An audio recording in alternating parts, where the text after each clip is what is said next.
the self-titled record, we also call it the Purple record because of the color, purple on the cover, was actually going to be issued on Metal Blade. The deal with that was we had a manager lady who was friends with Penelope Ferris. We're from Maryland, actually, based in Maryland.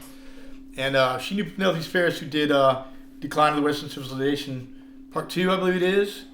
And so she flew out to California to shop us, right? So basically, she went around a few people, and the person who was really interested was Brian Slagle from Metal Blade. So he offered us a deal. His deal at the time was that you would do one song on a compilation that Metal Blade had called Metal Massacre 6, and then you would get a full length, right? So we recorded we recorded the whole record on our own dime, including the song we're going to use for the Metal Massacre series comp, and also some other songs, some outtakes. We had quite a bit of material. So basically, we did the one song on Conquer Cancer went on to Metal Massacre 6, the comp. Okay. Well, right at that very minute is when thrash hit. On that record is the debut of Nasty Savage, The Possessed, Dark Angel.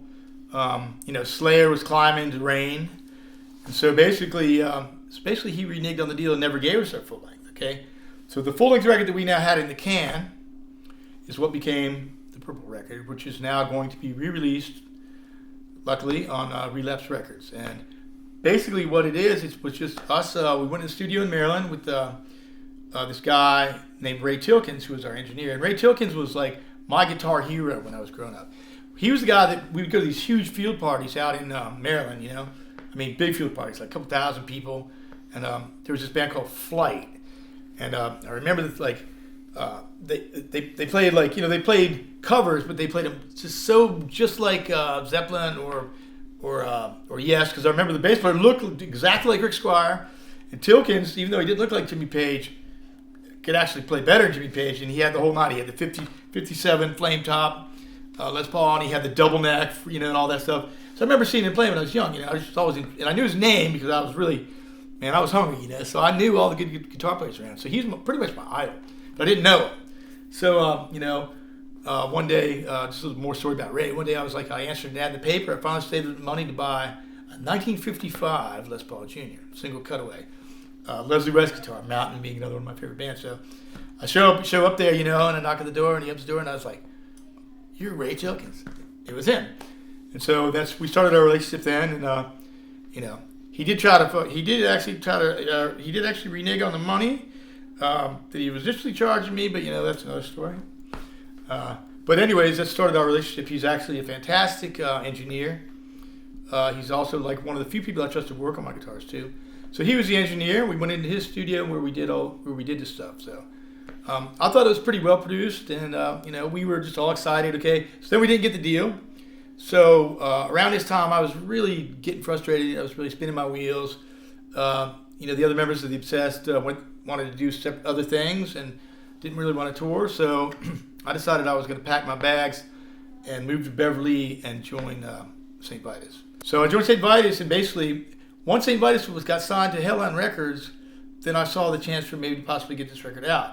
So I made a deal with them, which was either that they released that record or I wasn't going to do any more singing in St. Vitus. I kind of put the gun to their head, but I thought it was something that needed to come out, and they did too once they heard it. So basically, I carried the master reels with me when I went to a Vitus tour in Europe, which was a real nightmare because they can't be X-rayed.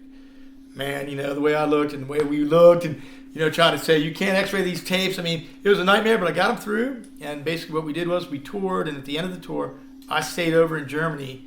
We mixed the Purple record there in Berlin in Vielklang Studios, which is a big, famous studio in Berlin. So, and that was done by this guy Stefan Gross and this guy Schneeby, who now plays keyboards here in the States with Master Reality, and so I think that I thought they did a really good job, and consequently, Hell had to release that record.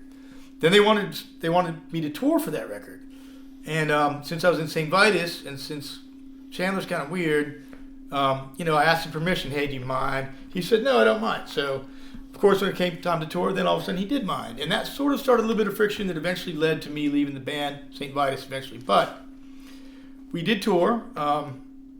the bass player that I wanted to play on that record and that was in the band actually died before we could make any European jaunts. But then I'd asked Scott Reeder to do it earlier, and Scott Reeder had declined because his wife said he shouldn't do it unless it had a brand new name, because it was him in there and all this and that. So, but the second time I asked him, he said okay, and so that's the band we put together to tour. And so Purple Record, that was when it first saw life.